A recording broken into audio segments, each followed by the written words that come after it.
नमस्कारो सर्वपावकनाशनो मंगलानं च सर्वेसिं पढ़मं हवै मंगलम्। नामाकृति द्रव्यभावहि पुनतः स्त्री जगज्जनम क्षेत्रे काले च सर्वस्मिन्नर्हतः समुपास्महे। विश्वभव्यजना रामकुल्या तुल्या जयन्तितः देशना समये वाचः श्रीसम्भव जगत्पतेः। कमठे धरणीन्द्रे च स्वोचितं कर्म कुर्वती प्रभुस्तुल्यमनोवृत्तिः पार्श्वनाथः श्रीस्तुवः। श्रीमते वीरनाथाय सनाथायाद्भुतश्रिया महानंद सरोराज मरालायार्हते नमः। ज्ञानामृतेन लोकानां कष्टोच्छेदविधायिने ऐदं युगीनवीराय नमो वल्लभसूरये। अज्ञानतिमिरान्धानां ज्ञानाञ्जनशलाकया चक्षुरुन्मीलितं येन तस्मै सद्गुरुवे नमः। तस्मै श्रीगुरुवे नमः। निव्वाणमग्गिवरजाणकप्पं पणासियाशेष कुवाहिदप्पं मयं जिनानं शरणं बुहानं नमामि नित्यं जगत्पहानम्। कुन्दिन्दुगोखीरतु सारवन्ना सरोजहत्था कमले निसन्ना वाये श्रीपुत्तयवग्गहत्था सुहायसा अम्हसयापसत्था।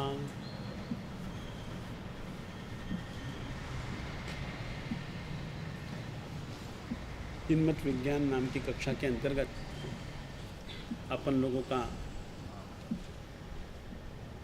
नवतत्वों को लेकर के स्वाध्याय प्रारंभ है और नवतत्वों के अंतर्गत जीव अजीव के बाद पुण्य पाप, इन दो तत्वों की चर्चा को आगे बढ़ाते हुए अपन लोग नाम कर्म के विषय में विचार कर रहे थे। नाम कर्म के विषय में 14 पिंड प्रकृतियाँ और 14 पिंड प्रकृतियों में से भी गति, जाति, शरीर, अंगोपांग, बंधन और संघातन नाम कर्मों की विचारणा अपन लोग कर चुके हैं। शरीर से संबंधित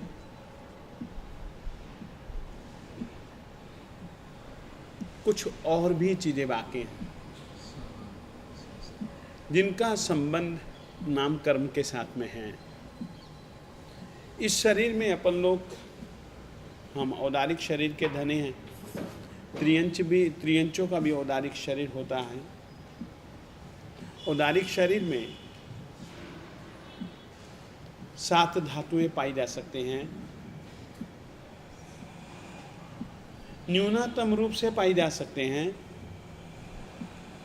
और 7 धातुओं में से एक धातु है अस्थि,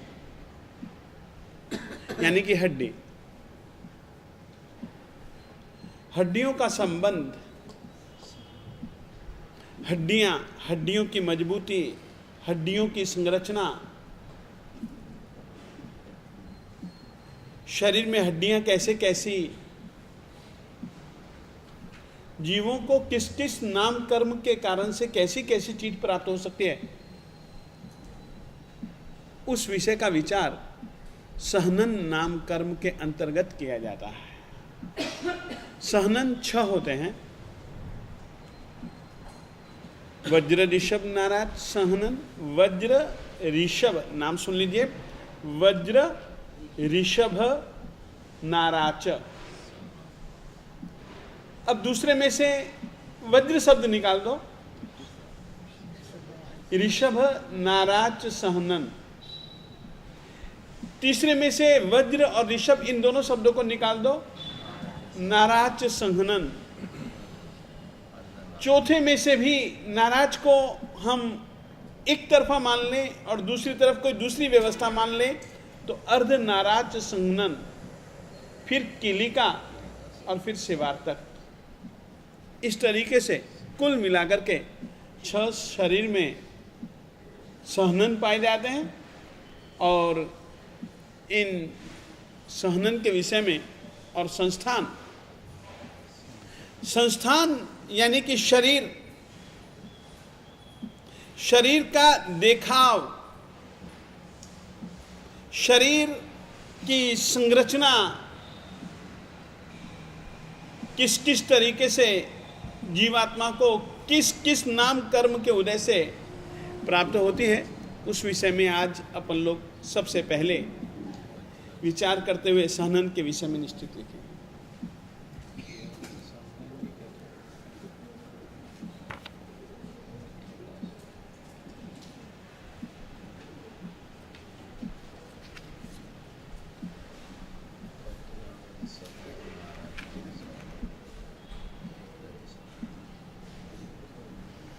सहनन यानी कि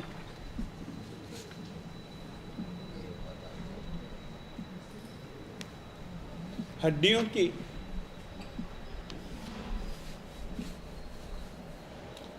की रचना विशेष को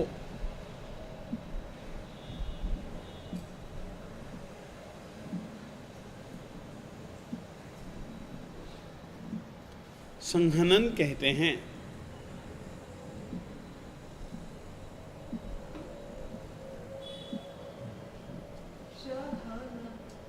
संघनन, स के ऊपर अनुस्वार ह न।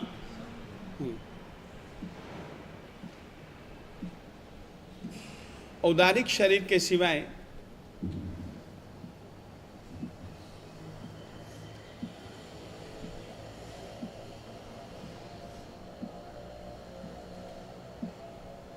वैक्रिय आदि शरीरों में, वैक्रिय आहारक तेजस कार्बन यानी कि वैक्रिय आदि शरीरों में हड्डियां नहीं पाई जाती हैं।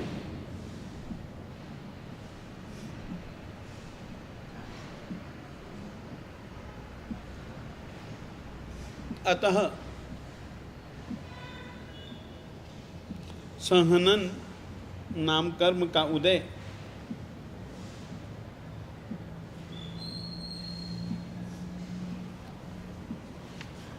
मात्र औदारिक शरीर में ही होता है।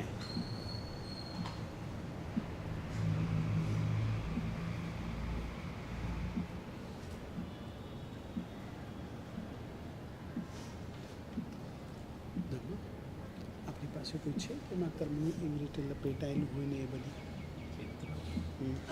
फोटो वगैरह से जो सहनन के 6 भेद हैं। सहनन नाम कर्म के 6 भेद हैं।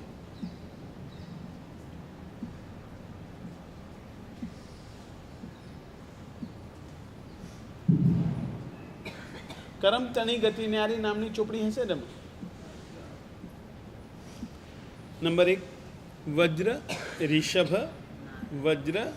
ऋषभ नाराच संहनन।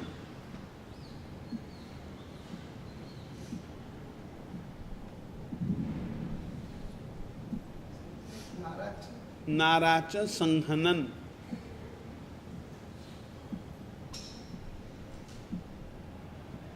दूसरा लिख लीजिएगा ऋषभ नाराच संहनन।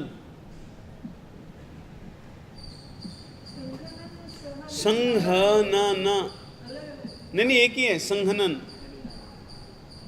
वज्र ऋषभ नाराज सहनन, दूसरा ऋषभ नाराज संहनन।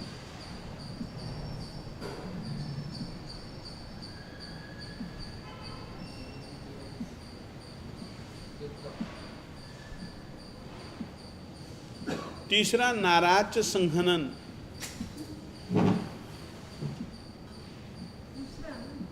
हाँ जी, नाराच संहनन।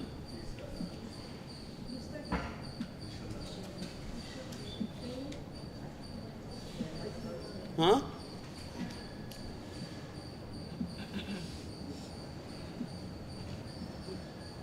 चौथा अर्धनाराच संघनन,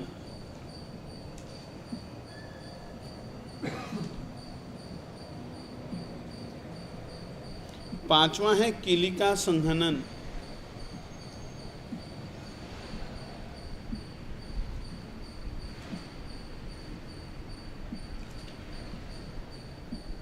छठा है सेवार्तक। सेवार्तक सेवार्तक संघनन।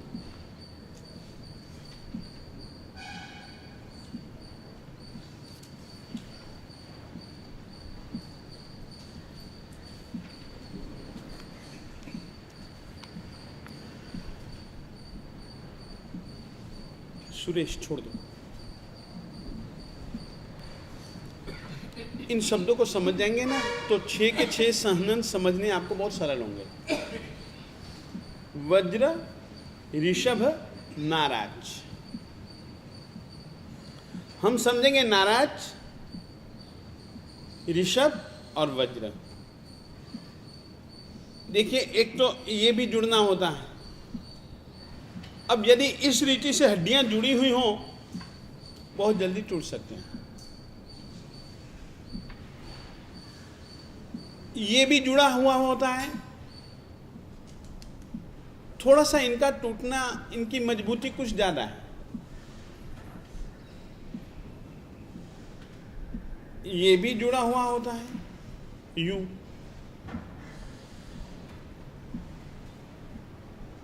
मजबूती कुछ ज्यादा होती है। और यदि हम इस तरीके से हड्डियां हों, इसके ऊपर एक दूसरी हड्डी का पट्टा लपेट दें, जिस तरीके से कि हम पट्टी लपेटते हैं, वैसे ही यदि हम एक और हड्डी का पट्टा लपेट दें, एक तो मजबूत अच्छे ढंग से, और फिर इसके बाद में इसके ऊपर एक और हड्डी का पट्टा, कितनी मजबूती हो जाएगी। और पट्टी हो जाने के बाद में भी हम बीच में कील घोषेड़ दें तो कितनी मजबूती हो जाएगी। वैसे ही वज्र, ऋषभ, नाराज। नाराज यानी कि मरकट बंद, बहुत अच्छे ढंग से मजबूत, बहुत मजबूत। ये मरकट बंद का नाम है नाराज। ऋषभ का मतलब है हड्डी का लपेटना, परिवेष्टन जिसको अपन लोग कह सकते हैं, वो इसके ऊपर हो और उसके बीच में भी कील लगी हुई हो, तो यानी कि किसी भी रीति से वह हड्डी टूट नहीं सकते हैं। तो इस तरीके से शरीर के अंदर, औदारिक शरीर के अंदर पाई जाने वाली हड्डियों की ऐसी विशिष्ट संरचना का नाम है वज्र, ऋषभ, नाराज, सहनन।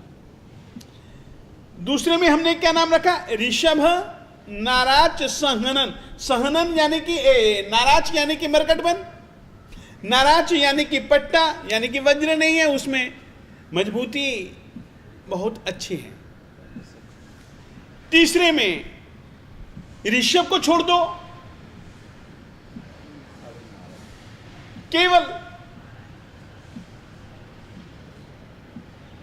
केवल नाराज अच्छे ढंग का है, ऐसी मजबूती। ठीक है। अर्ध नाराज एक तरफ से तो ऐसा है और एक तरफ से सामान्य है।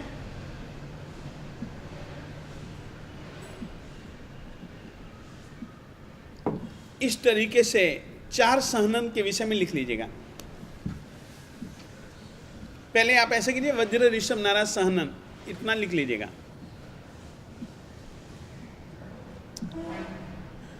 वज्र यानी कि कील, वज्र यानी कि कील,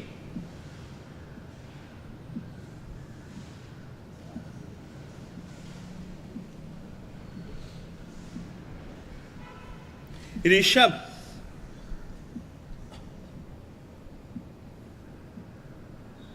वेस्टर्न पट, उसको लपेटने वाला जो पट,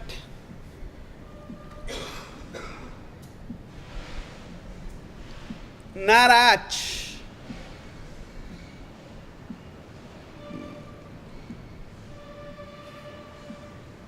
यानी कि मरकटमंद। मरकट कहते हैं बंदर को। बंदर के साथ में बच्चा किस तरीके से लिपटता है, छोटा बच्चा कितनी मजबूती से लिपटता है, उस तरीके से लिपटना, हड्डी का हड्डी पर।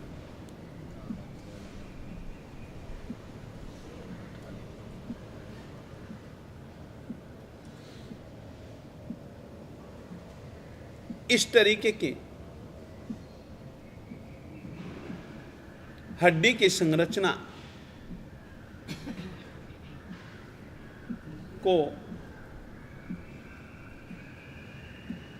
वज्र ऋषभ नाराज सहनन कहा जाता है।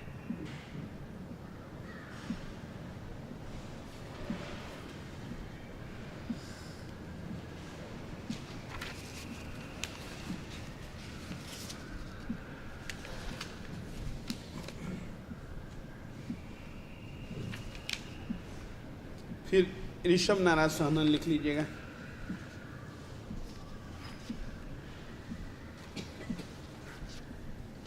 ऋषभ नाराज सहनन।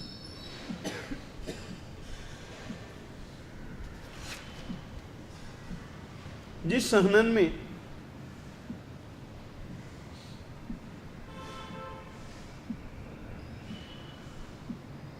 दोनों ओर से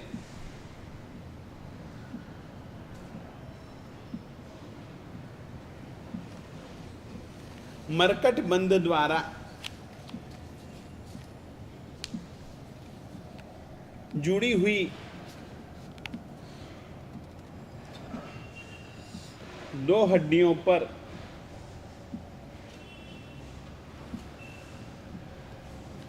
तीसरी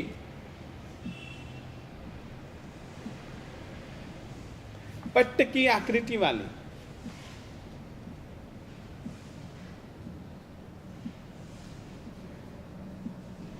हड्डी का चारों ओर से वेष्टन हो,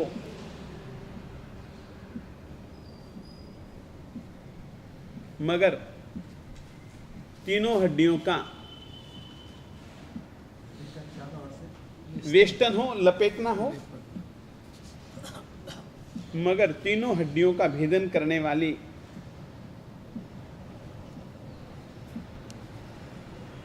वज्र नामक हड्डी की कील ना हो। तीनों हड्डियों का भेदन करने वाली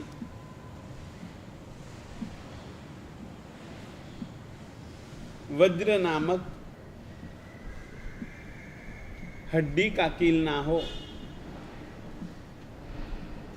उसे हम ऋषभ नाराज सहनन कहते हैं।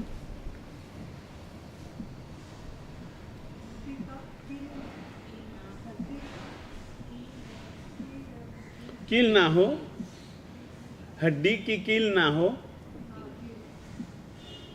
उसे हम ऋषभ नाराज सहनन कहते हैं। ऋषभ नाराज नाम कर्म के उदय से जीवों को ऐसी हड्डी प्राप्त होती है। बैठ गया। तीसरा है नाराज सहनन।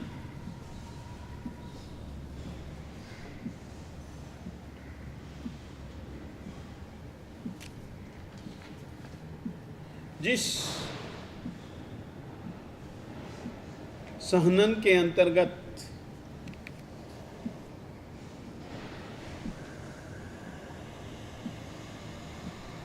मरकट बंध द्वारा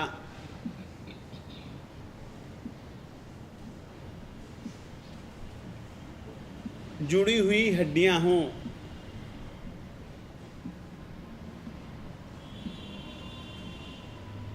पर इनके चारों तरफ वेष्टन पट्ट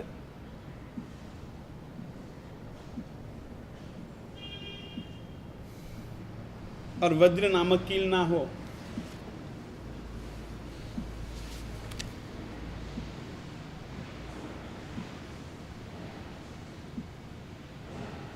उसे नाराज सहनन कहा जाता है।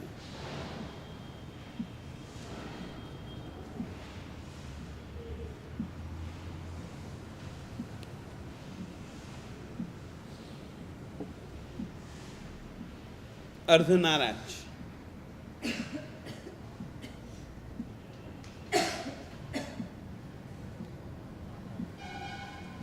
अर्ध नाराज, जिस सहनन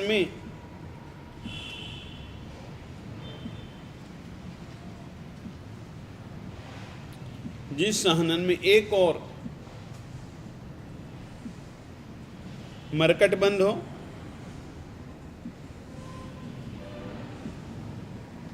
एक और मरकट बंद हो और दूसरी तरफ कील हो,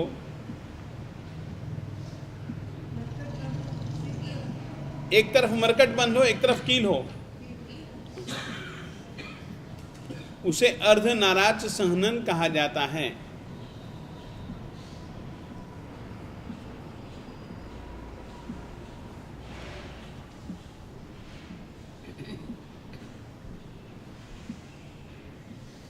कीलिका,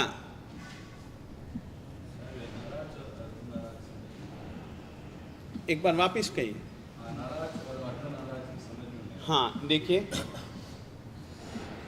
ये मरकट बंद है मानो अच्छे ढंग से, यानी कि उसने जकड़ रखा अच्छे ढंग से। ये तो हो गया नाराज, वज्र ऋषभ नाराज हो गया। अर्धनाराज में क्या होता, एक तरफ ये यूं अच्छे ढंग से पकड़ा हुआ है हड्डी ने, एक तरफ कील लगी हुई होती है, तो ये दोनों हड्डियों का इस तरीके से नाता होता। फोटो मेरे पास में होगी, अभी नहीं मिल पाई, मैंने ध्यान भी नहीं दिया। तो एक तरफ से कील और एक तरफ से ऐसा बंधन, ये अर्धनाराज हो गया। कीलिका पांचवा है, कीलिका।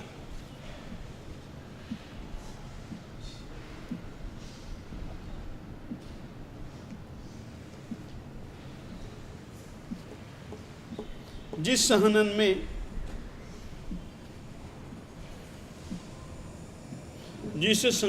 में हड्डियां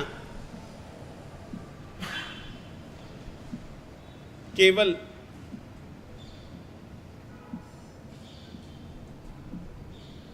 कील से जुड़ी हुई हों,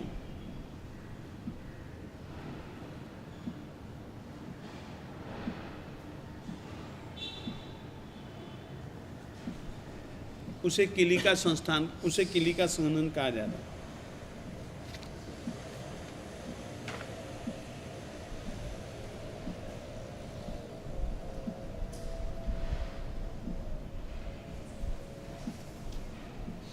छठा है सेवार्तक।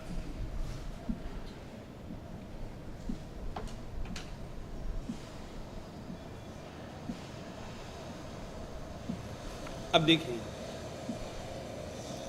ये कैसा होता है, मान लो ये एक हड्डी है, ये एक हड्डी है, ठीक है, ये हड्डी का अंतिम हिस्सा है, इस हड्डी का ये अंतिम हिस्सा है, इस हड्डी का ये अंतिम हिस्सा है, इस हड्डी का ये अंतिम हिस्सा है, बस ये आपस में यूं जुड़ी हुई हो।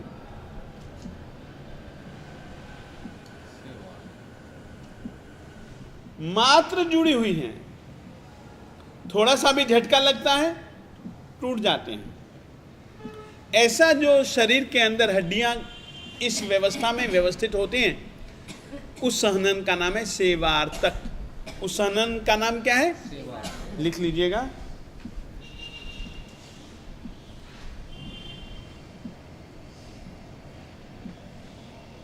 जिस सहनन में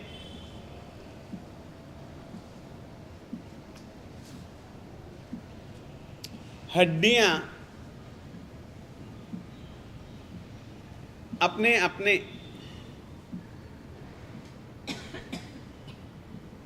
अंतिम भाग से जुड़ी पाई जाएं, जुड़ी पाई जाएं, बस केवल ये जुड़ी, यह सेवार्तक सहनन कहलाता है।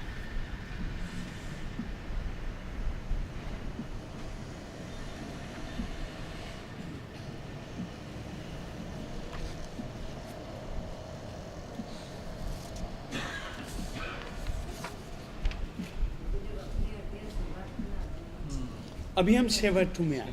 छेवट्ठू कहते हैं इसको, सेवार्थक कहते हैं, छेवट्ठू कहते हैं, एक ही बात है। क्या कहा? हाँ, काल का भी प्रभाव है, इनके ऊपर काल का भी प्रभाव है। युगलिक लोग हमेशा वज्र ऋषभ नारा सहनन वाले होते हैं। और एक छोटी सी बात कहना चाहता हूं,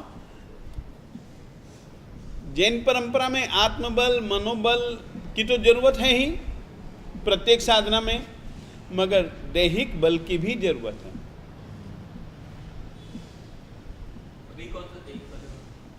अभी छेवट्ठू, अभी केवल सेवार्थक सहनन है। दूसरी बात यह है कि मुक्ति में जाने वाले की शारीरिक योग्यता, मुक्ति में जा सकने वाले व्यक्ति के पास में भी शारीरिक योग्यता के रूप में एक ही सहनन कहा गया है। वज्र ऋषभ नाराज सहनन वाला व्यक्ति ही मुक्ति में जा सकने का अधिकारी है। दैहिक बल की भी जरूरत है सही, अपने को आत्मबल चाहिए, मनोबल चाहिए, वचन बल चाहिए, सब बलों के साथ साथ में दैहिक बल भी चाहिए। हाँ, छेवट्ठू, हाँ यही पाया जाएगा। और उत्तरोत्तर इसमें भी शुरुआत में फिर भी कुछ थी, अब धीरे धीरे धीरे धीरे धीरे धीरे धीरे धीरे धीरे धीरे हड्डियां भी पतली होंगी, इन्हें उनकी मजबूती भी कम होगी, इन्हें हड्डियों में पाए जाने वाले मजबूती के जो कारण हैं वो भी चीज़ें अपने को कम ही मिलती जा रही हैं। तो अवसर्पिणी काल का प्रभाव हमारे शरीर पर, हमारे रंग रूप पर, हमारे दिल डोल पर, हमारे अवगाहना पर हम प्रतीत करते हैं, हम महसूस करते हैं।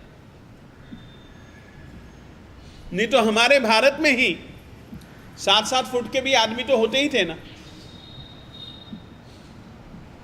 अब उतनी अवगाहना नहीं है हमारी, उतनी अवगाहना नहीं है। पहले इस तरीके से एक मुक्के से लोहे के पाइप के टुकड़े कर डालें, ऐसे भी व्यक्ति थे, आज की तारीख में भी हैं।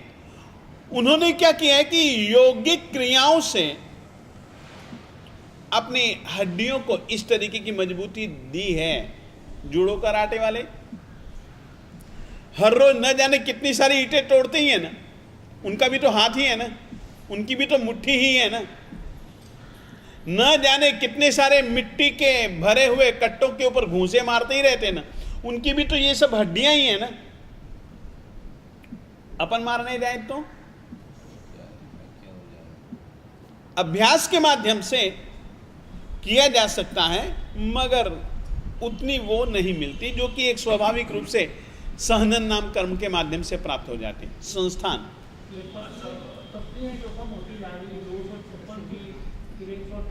हाँ बिल्कुल, हाँ इसी के ही अंतर्गत आएंगे ना, क्योंकि ये भी तो होती हड्डियां हैं ना। पसलियां क्या होते हैं? पसलियां क्या चीज है? हड्डियां ही है ना। बस उनमें जो पाई जाने वाली मजबूती का संबंध और उनकी जो रचना विशेष का संबंध हमारे सहनन नाम कर्म से।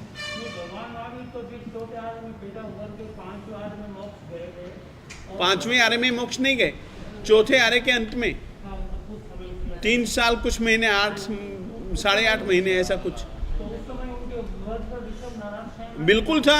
और यहां तक कि 5वें आरे में भी थे जम्बू स्वामी जी, चौथे आरे में पैदा हुए थे ना, चौथे आरे में पैदा हुए थे, 5वें आरे में वे मोक्ष गए। और उनके निर्वाण के साथ में ही कुछ चीजों का लोप हो गया, 10 चीजें, तो उनमें से एक वज्र ऋषभ नाराज सहनन भी है।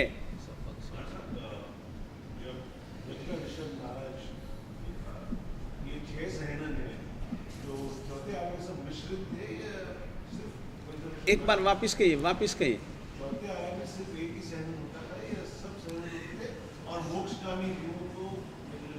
हाँ, छह के छह पाए जाते थे, वो सब क्या कर्मवशात है। ये जो स्थिति है नाम कर्मवशात जीव को प्राप्त होती है, परंतु समय समय पर भी किसी समय कैसे जीवों की अधिकता होती है, किसी समय कैसे जीवों की अधिकता होती है, कैसे जीवों की न्यूनता होती है, किसी समय कैसे जीवों की न्यूनता होती है, वो है, मगर रहता तो सब कुछ है।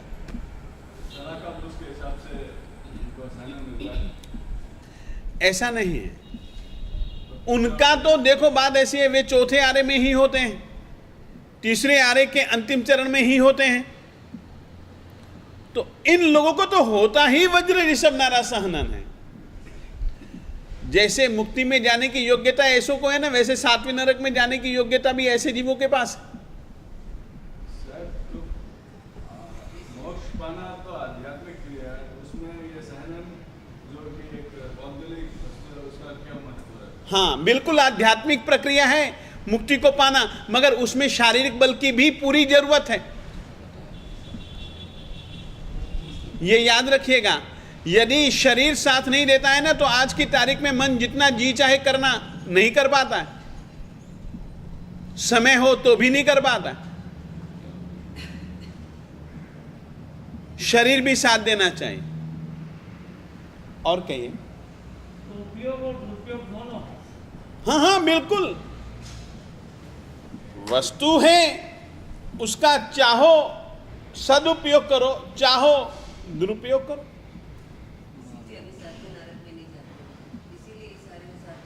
हाँ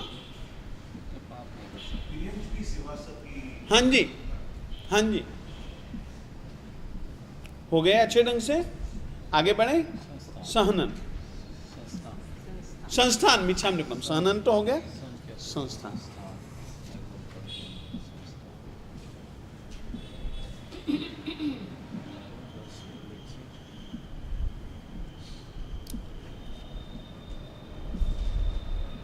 शरीर के आकार विशेष को संस्थान कहा जाता है।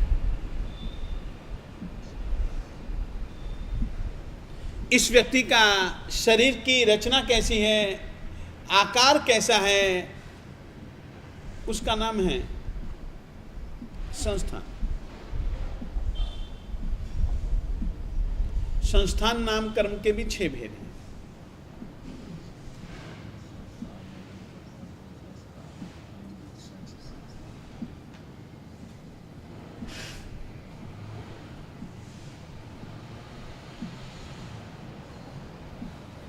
नंबर 1 समचतुरस्र,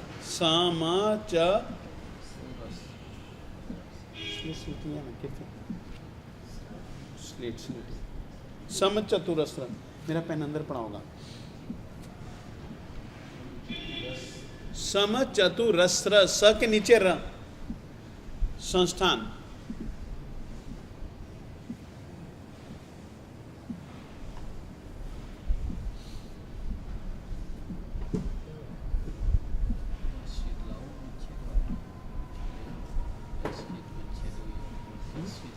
दूसरा है न्यग्रोध,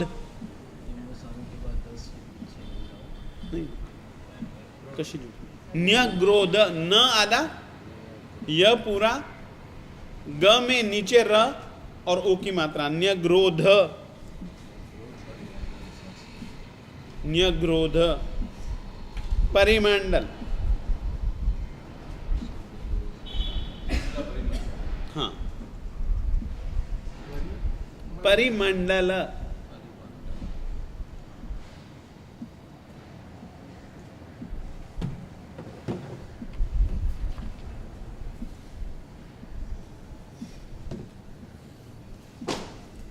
समचतुरस्र, न्यग्रोध, परिमंडल, सादी, सादी, साची भी लिख लीजिएगा, साची।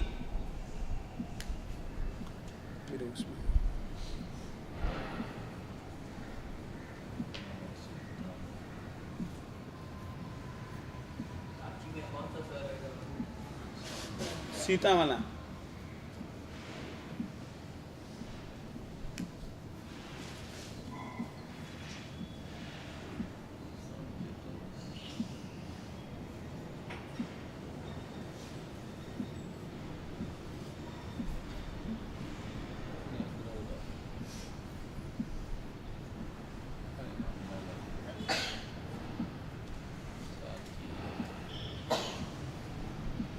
समचतुरस्र न्यग्रोध परिमंडल,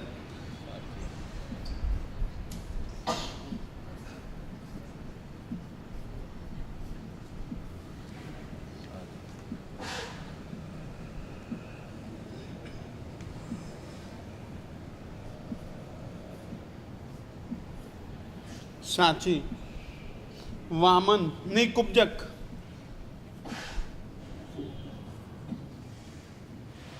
कुब्ज संस्थान, कुब्ज,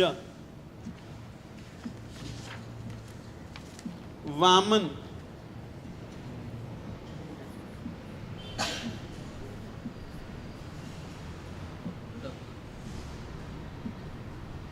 और हुंडक।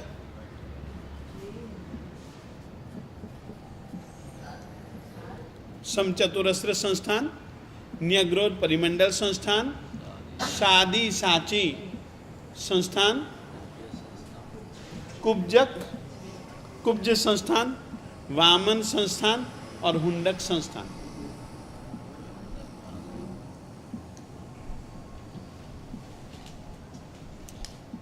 थोड़ा सा इसको समझ जाए।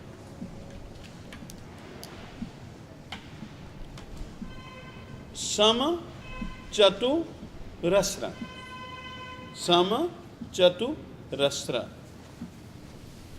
ऐसे बैठ जाइएगा। एक सेकेंड कल्पना कीजिएगा, पद्मासन से ऐसे बैठ जाइएगा। अस्त्र कहते कोनों को, अस्त्र कहते कोनों को। ये कोना, ये कोना, यहां से लेकर के ये कोना, यहां से लेकर के ये कोना, यहां से लेकर के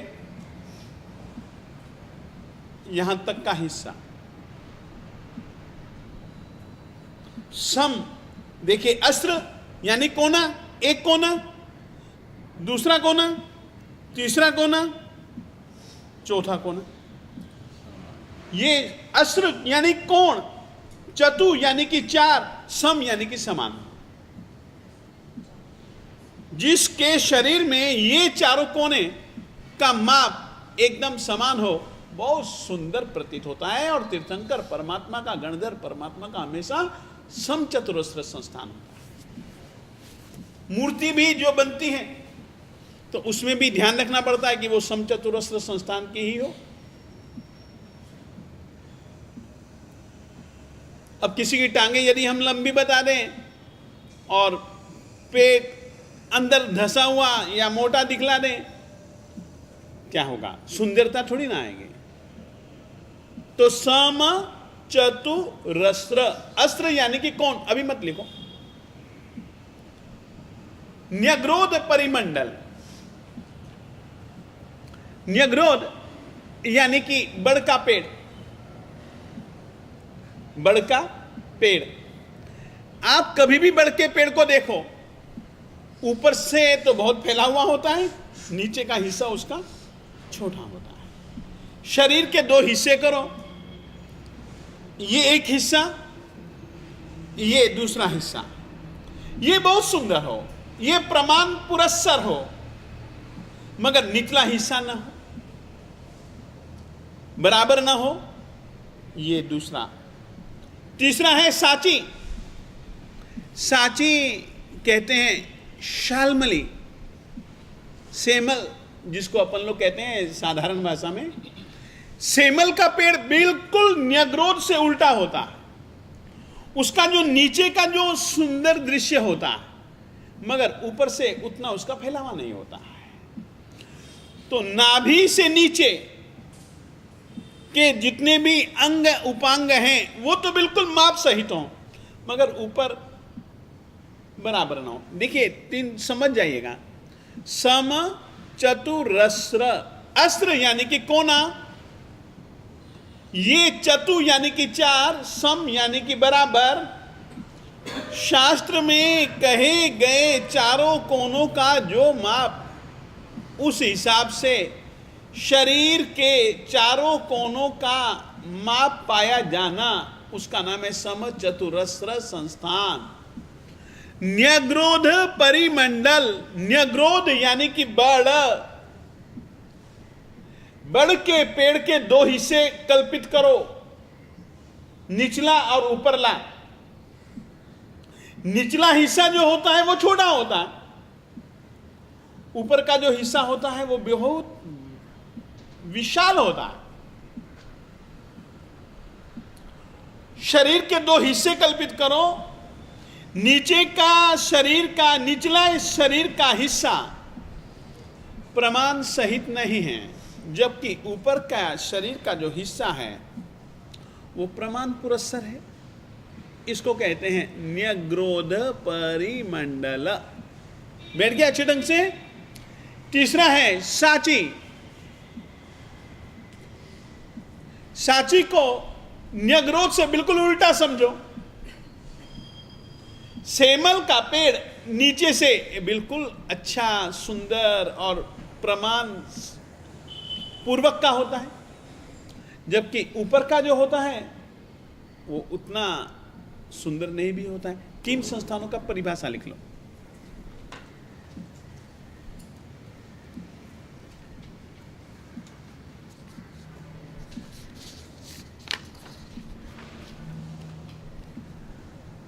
सम शब्द का अर्थ है समान।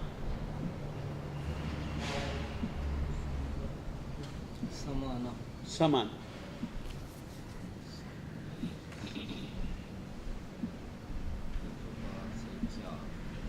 चतु शब्द का अर्थ है 4।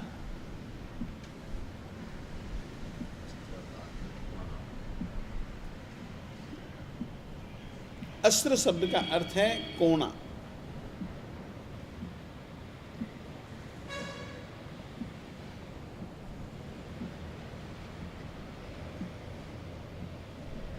पालथी मारकर बैठने पर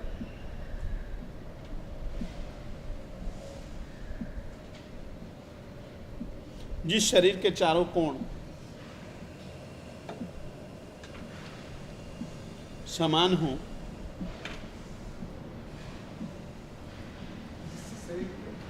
चारों कोण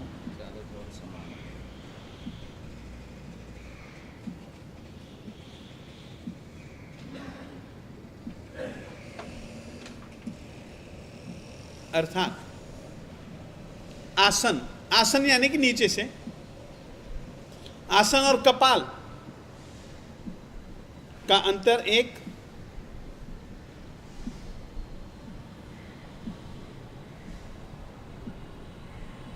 दोनों जानुओं का अंतर। दोनों जानुओं का अंतर। जानू, इसका नाम है जानू। ये दोनों जानुओं का अंतर।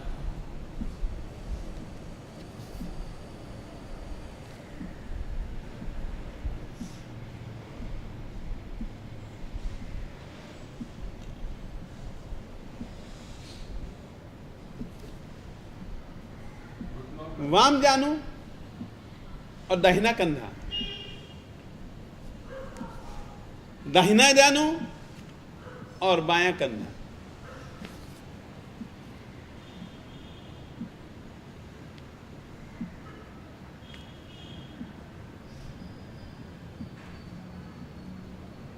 इनका माप समान हो।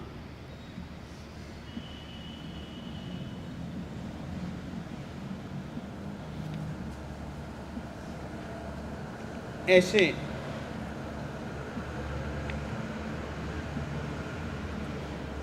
सामुद्रिक शास्त्र में कहे गए, सामुद्रिक शास्त्र में कहे गए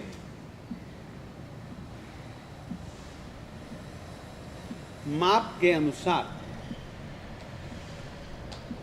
जिसके चारों कोण हो उसका नाम है समचतुरस्र संस्थान।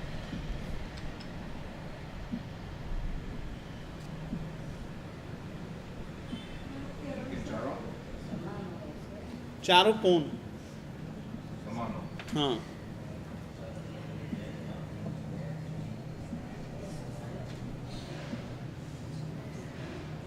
दूसरा लिखिएगा न्यग्रोध परिमंडल।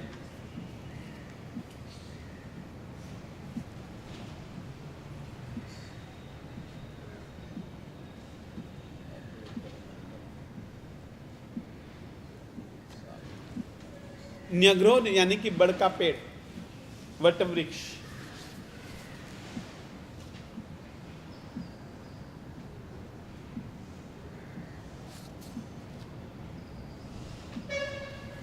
जैसे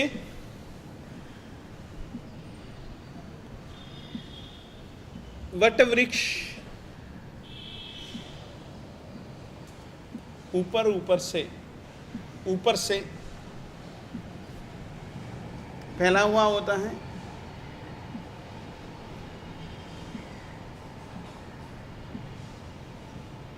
जबकि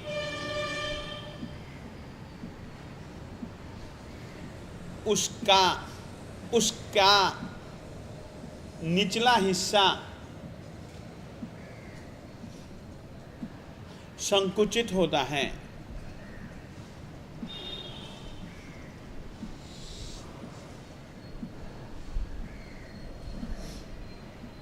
उसी प्रकार हाँ, संकुचित यानी कि छोटा। उसी प्रकार जिस संस्थान के अंतर्गत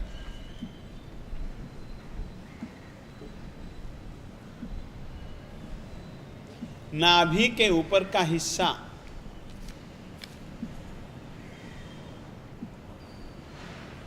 विस्तार वाला, अर्थात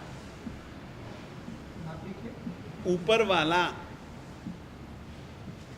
नाभि से ऊपर वाला लिख लीजिए ना बेशक, नाभि से ऊपर वाला शरीर का हिस्सा शास्त्र में बताए गए प्रमाण वाला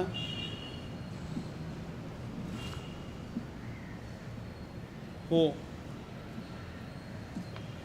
और निचला हिस्सा हीन हो,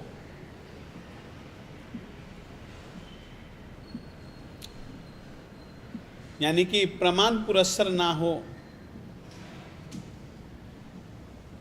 उसका नाम है न्यग्रोध परिमंडल।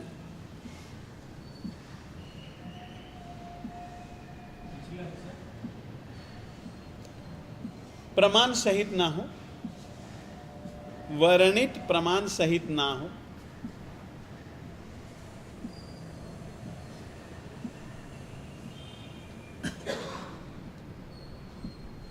उसका नाम है न्यग्रोध परिमंडल संस्थान। ठीक है, तीसरे का नाम लिख लीजिए शादी।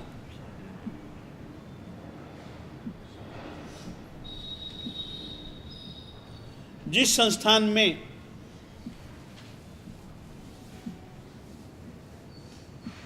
नाभि से नीचे का हिस्सा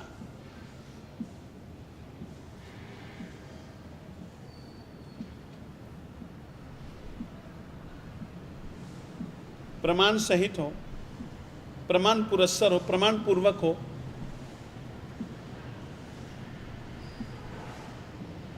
जबकि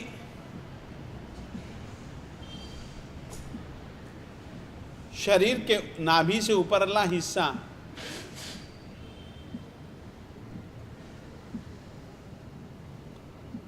प्रमाण रहित हो,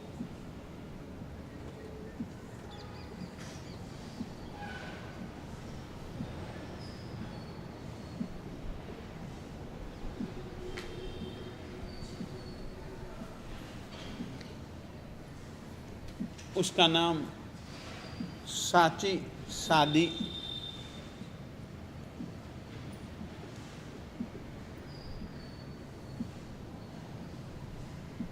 चौथा है कुब्ज, साची, शाल्मली, सेमल।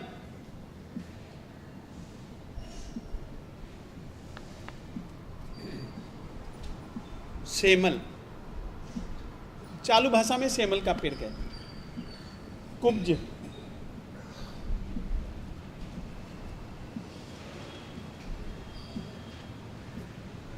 कुब्ज लिख लीजिएगा। जिस शरीर में अशोक वृक्ष नहीं होता है वो, सेमल बिल्कुल जुदा होता है। सेमल का ये जो हिस्सा होता है ना नीचे से, वो अच्छा पुष्ट होता है, मजबूत होता है और बहुत सुंदर लगता है। परंतु जो ऊपर जो होते हैं ना पत्ते वत्ते शाखाएं पर, वो उतनी विशाल, वो उतनी नीचे के अनुपात में, यानी कि यदि अपन लोग देखें ना तो वो ऐसा नहीं होता है। अब बड़ के पेड़ को आप देखते हैं, बड़ का पेड़ ऊपर से जितना फैला हुआ होता है, सुंदर होता है, घटादार छटादार होता है, वैसे उसका निचला हिस्सा कोई वो प्रमाण से इतनी होता है, मोटा भी होता है, नहीं कैसा कैसा होता है, बेढंगा होता है। ये कुब्ज संस्था, जिस शरीर में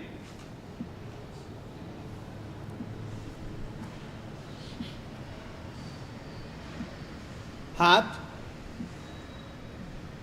पैर,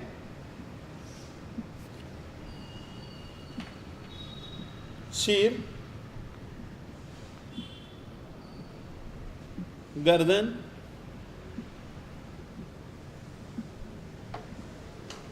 आदि कुछ अवयव प्रमाण पूर्वक हों, प्रमाण सहित हों, प्रमाण वाले हों, यानी कि मगर छाती, पेट, पीठ आदि कुछ हिस्से टेढ़े हों,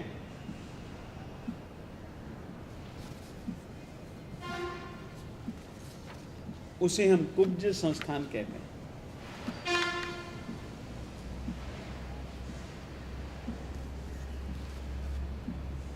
वामन, ये इससे उल्टा है। जिस शरीर में छाती,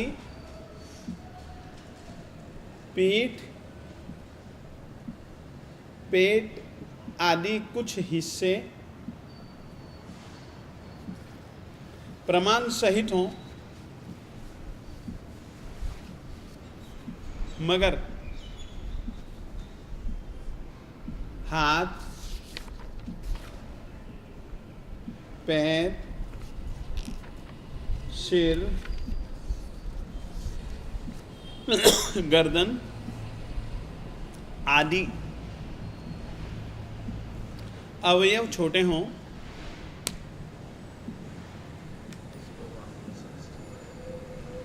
उसे हम वामन संस्थान कहते हैं।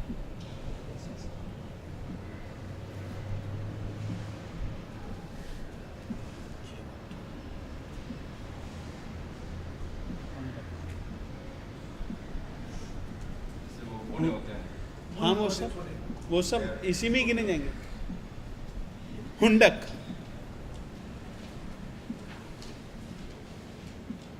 हुंडक संस्था, जिस शरीर में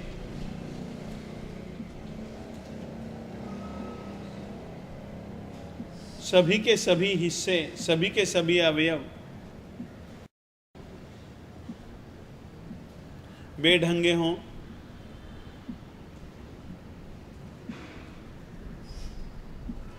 प्रमाण पूर्वक न पाए जाते हों,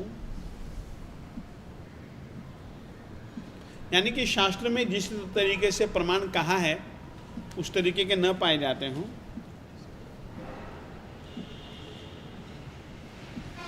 वह हुंडक संस्थान है। हाँ जी,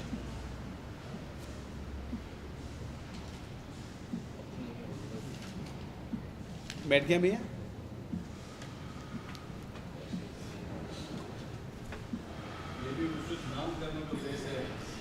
हाँ बिल्कुल।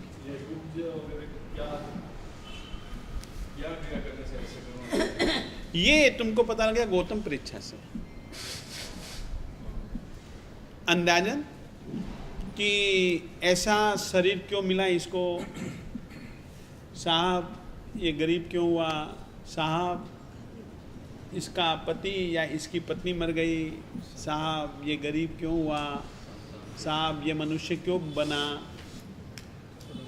तो इत्यादि ये इन सवालों का जवाब गौतम परीक्षा इत्यादि कुछ पुस्तकों से अपन लोग जान सकते हैं। परंतु एक सीधी सी बात मैं कहना चाहता हूं, भाव विशुद्धि का सबसे ज्यादा महत्व है। सबसे ज्यादा महत्व। और भाव विशुद्ध तभी रह सकते हैं जबकि आदमी में ऋजुता हो, मृदुता हो, समता हो, निर्लोभिता हो, निर्दंभिता हो, ऐसी चीजें से पाई जाए। और ये सब नामकर्म से संबंधित है। एक सेकंड आप हंसिए मत, ये सब चीजें नाम कर्म, ये नाम कर्म से संबंधित है। ये जो मैं तुमको चीजें बता रहा हूं ना, ये सब कुछ मैं तुमको बतलाने वाला हूं कि इतना सुंदर शरीर अपन को किन किन कारणों से नहीं मिलता है या मिल सकता है, मैं भी बतलाने वाला हूं। 14 कारण है शायद, जहां तक मेरा ख्याल है, मैं अभी देखा नहीं है विषय, मगर ये मैं बतलाने वाला हूं कि यदि अपने को इस तरीके की व्यवस्था चाहिए तो काया की ऋजुता, भाषा की ऋजुता, मन की ऋजुता, भावों की ऋजुता इत्यादि कितना काम करती है, मैं उसके आधार पर तुम लोगों से ये कह रहा हूं, और कोई बात नहीं। वो सब कुछ है ही हमारे साथ। नहीं है, इसी कारण से तो हम ऐसे बने हुए हैं। इसी भाव से इतने संतुष्ट है, अगले भाव में और कितने संतुष्ट होंगे। एक तो हम यह जरूर कहना चाहेंगे, बहुत संतोष पूर्वक और जो मिला है उसका सदुपयोग करें। ये भी कोई कम नहीं मिला है, और इस अवस्था में भी अपन लोग बहुत कुछ कर सकते हैं। और एक आदमी की वृत्ति है, या तो कल्पनाओं में जीता है, भविष्य की कल्पना है, या फिर यादों में जीता है। वर्तमान काल में तो व्यक्ति जो उसको मिला हुआ है उसका सदुपयोग नहीं कर पाता है।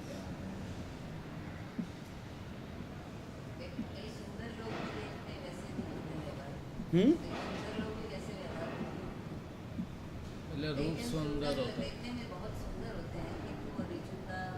हाँ, नहीं पाए जाते, इसमें क्या है, वो होता है। नाम कर्म के जो 14 शुभ नाम कर्म मुख्य रूप से 2 प्रकार का है, शुभ नाम कर्म और अशुभ नाम कर्म। और शुभ नाम कर्म का संबंध अधिकतर प्रकृतियों से, पुण्य प्रकृतियों से। अशुभ नाम कर्म का संबंध अधिकतर पाप प्रकृतियों से। थोड़ा सा नाम कर्म में जल्दी से जल्दी पूरा करूंगा ताकि मेरी यह इच्छाएं, गोत्र, अंतराय और इसके अतिरिक्त आश्रम, संवर, निर्जरा, बंध और मोक्ष, इन सब चीजों को बतला देना चाहिए। अच्छे मनोयोग के लिए अच्छे शरीर की जरूरत है, तो फिर अच्छा शरीर बनाने का भी अपने को ट्राई करना चाहिए। बुरे के लिए भी अच्छा शरीर चाहिए। नहीं तो ट्राई करना चाहिए कि आपको अच्छा शरीर करना। मैंने कहा ना, अभ्यास करना ही है ना, वो जूडो कराटे वाले करते ही है ना, प्राणायाम इत्यादि, योग क्रियाएं, हठ योग इत्यादि। मनोयोग के लिए अच्छे फिर हमें अपने मनोयोग के लिए तो राजा भैया परमात्मा के वचनों का स्वाध्याय करना चाहिए, संतों के प्रवचन सुनने चाहिए। उसके लिए अच्छे शरीर की जरूरत है क्या? है, बिल्कुल है। अरे यार, मैं बीमार पड़ गया, मैं कमजोर हूं, कैसे अपन लोग परमात्मा की भक्ति कर पाएंगे? आधे घंटे में 4-5 की जरूरत है, वो भी संतोष है ही ना, तो वो तो चाहिए आपको, शरीर तो चाहिए। परमाणु जो जैसे ये सुंदर है, ये काला है, गोरा है, सब भेद आते हैं ना, कौन से परमाणु काम करते हैं? वो वर्ण, गंध, रस, स्पर्श, कल मैं इन चारों के विषय में बता देने वाला हूँ। वर्ण, गंध, रस, स्पर्श, ये बतला देने वाला हूँ, कल आ जाएगा। तो जैसे मैं बैठा हूँ, किसी को ये सुंदर है, ये ऐसा है, ये काला है, ये गोरा है, तो कौन से मेरे अंदर कौन से ऐसे कौन कैसे नीचे होता है कि मैं बोलता हूँ ये गोरा है, काला है, और जो ये क्या कारण से ये गोरा आदमी क्यों लोगों को अच्छा लगता है, काला आदमी क्यों अच्छा नहीं लगता? कोई नाक नए सच्चे होते हैं तो अच्छा लगता है, ऐसे हुए बेटे जो अच्छा नहीं लगता है। तो वो कौन से उस जो आदमी इसके अंदर ये एहसास हो रहा है, उसमें क्या चीज़ ऐसी है जो उसका भेद उसको भेद करता है? वह तो देखिएगा, है तो मन, यानी कि भाव मन, एहसास करने वाला वो मन यानी कि भाव मन है। इंद्रियों के विषय है, बाकी वो कुछ नहीं है। नहीं नहीं नहीं नहीं नहीं नहीं नहीं नहीं नहीं, इसका सवाल जुड़ा है। इसका सवाल यह है कि इसका ये अच्छा है, यह बुरा है, यह काला है, यह गोरा है। एक तो विषय से संबंध है ही, प्रमाण इत्यादि से संबंध है ही, उसकी जानकारी भी होनी चाहिए। और जब जानकारी के साथ में मन जुड़ जाता है ना, तो उसमें वो फिर राग और द्वेष के कारण से उसका विभाग करता है, और कुछ नहीं। राग द्वेष ज़्यादा काम करते हैं। वही संस्कार काम करते हैं। मन करता है। ऐसे तो नहीं है कि सब चतुरस्र वाले ही ऐसा कुछ नहीं है, देवताओं का सम चतुरस्र होता है, देवादिदेव परमात्मा का सम चतुरस्र होता है। इसीलिए जब कभी भी मूर्ति का निर्धारण किया जाता है तो ये चार कोने देखे जाते हैं। घर जाके सब माप लेंगे। हाँ। नहीं, इसके तो माप तो कई ढंगों से होते हैं। आपको मैं कहना चाहता हूँ, जिस तरीके से कि हम लोग कल्पसूत्र में पढ़ते हैं ना, तो माप पानी से न कैसे नापने का, उंगलियों से कैसे नापने का, ये कैसे नापने का, सब ये इसीलिए मैंने इसमें एक बार तुम लोगों को लिखा है सामुद्रिक शास्त्रों। ये जिसमें मिलता है विषय वो सामुद्रिक शास्त्र है। अष्टांग निमित्त के अंदर एक निमित्त है सामुद्रिक। हाँ जी, कोई भी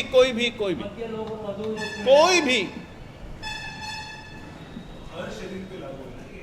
हर शरीर पर, क्योंकि वो तो हाँ देखिएगा, एक सेकेंड, तेजस कार्बन वो तो हमारे आत्मा के अणु अणु के साथ में है, परंतु ये जो है अधिकतर औदारिक वैक्रिय आहारक तो वो खुद बनाते ही हैं, पर इनके साथ ज़्यादा संबंध रखते हैं। तो फिर आपने औदारिक शरीर के सिवा बाकी में हड्डियां नहीं पाई जाती। क्या कहा, एक बार वापिस बोल। औदारिक शरीर के अलावा हड्डियां दूसरे शरीर में नहीं पाई जाती। हाँ तो फिर देव में औदारिक शरीर नहीं होता है। हाँ, नारक में नहीं होता। वैक्रिय शरीर ही होता है। तो फिर उसमें हड्डियां नहीं होती है। हाँ, वो रचना ही ऐसी होती है कि प्रतीति होती है। कैसे रहता है? अपन लोगों को इस शरीर का अनुभव है, इसीलिए हम वैसे शरीर की कल्पना नहीं कर पाते हैं, मगर ऐसे भी शरीर होते हैं। नहीं, खून भी नहीं पाया जाता, मांस मैदा भी नहीं पाया जाता। उत्तर वैक्रिय शरीर की संरचना करें तो कुछ पाया जाता है। तो फिर अच्छा लगता है, लेकिन अपन नारक की वेदना की जब व्याख्या करते हैं तो इसी अपेक्षा से नहीं करते कि बहुत सुंदर एक कल्पना करते हैं, बहुत सुंदर रूप की कल्पना करते हैं। नहीं, वो संस्थान है। एक सेकेंड, बहुत सुंदर कल्पना करते हैं, वो संस्थान है, वो देवताओं का।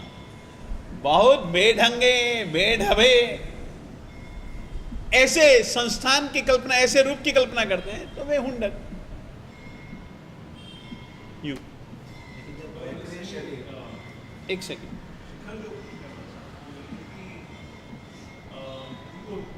वेदना कैसे होती है? हड्डी नहीं है, मांसपेशी नहीं है। नहीं, और भी बहुत सारे ढंगे रहते, बहुत सारे ढंग हैं, बहुत सारे ढंग हैं, बहुत सारे ढंग। वो तो हम व्यवहारिक जीवन में भी देखते हैं। नहीं, मानसिक भी, शारीरिक भी, सभी प्रकार की वेदनाएं होती हैं। और वहां पर देख, बात ऐसी है, नारकियों की वेदना, क्षेत्र वेदना, काल संबंधी पारस्परिक वेदना, उष्ण वेदना, शीत वेदना, परमाधामियों के द्वारा दी जाने वाली वेदना इत्यादि कई प्रकार की वेदनाएं होती हैं।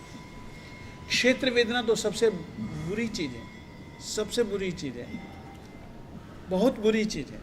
अरे जैसे कि मद्रास की गर्मी मशहूर है ना, एक अलग टाइप की गर्मी है। वैसे कुछ अलग अलग कारणों से अलग अलग नरक भूमियां भी प्रसिद्ध हैं। कहीं शीत वेदना है, कहीं उष्ण वेदना है, कहीं शीतोष्ण वेदना तो नहीं है मगर शीत वेदना अधिक है, कहीं उष्ण वेदना अधिक है। ऐसा ऐसा बहुत कुछ बतलाया जाता है। प्यास। लेकिन जब देवलोक से नीचे आते हैं तब क्या वो औदारिक शरीर बनाते हैं? औदारिक शरीर नहीं बनाते, उत्तर वैक्रिय शरीर बनाते हैं। मतलब अपने पास भी आए हैं, अपने वो जैसा जी चाहे वैसा शरीर बना सकते हैं, उत्तर वैक्रिय वो उत्तर वैक्रिय करेगा। इसलिए देखिए, वैक्रिय शरीर में हमने बताया भवधारणीय और उत्तर वैक्रिय। भव यानी कि जन्म के समय जो उनका शरीर होता है वो भवधारणीय होता है, और उत्तर वैक्रिय फिर वो अपने मन चाह जैसा जी चाहे वैसा रूप बना लेते हैं। दिखने वाला, न दिखने वाला, हड्डियों वाला, बिना हड्डियों वाला, जैसा जी चाहे बना सकते हैं। जब औदारिक बनाएगा वैक्रिय तो क्या होगा? औदारिक वर्गना के पुद्गलों को लेगा ना उत्तर वैक्रिय में। अब जैसे कि हरिणय गमेशी देवता है, उसको इंद्र ने ड्यूटी सौंपी, चल भैया तू गर्भ परावर्तन कर, तो वो ईशान कोण में जाता है, सुंदर से सुंदर पुद्गलों को ग्रहण करता है, वो जैसे जी चाहे बना सकता है। आप ये परमात्मा जो नरक में परेशान रखने को कहते हैं, लेकिन इनके भी तो कर्म और बनते हैं ना, अंडगोलीय मनुष्य बनते हैं, जहाँ तक मेरा ख्याल है वे अंडगोलीय बनते हैं। उनका यहाँ पर, हमारे यहाँ पर भी वर्णन है उनको कैसे देवगति से चारों गति नहीं मिलती है, देवगति से फिर मनुष्य गति और त्रियंच गति है ना, हाँ नरक नहीं है, नहीं है, इतना भोजन करते हैं फिर भी नरक नहीं है। नहीं है, त्रियंच गति बहुत बुरी है राजा। ठीक भी है, कल समय सर आइए 6:15 बजे।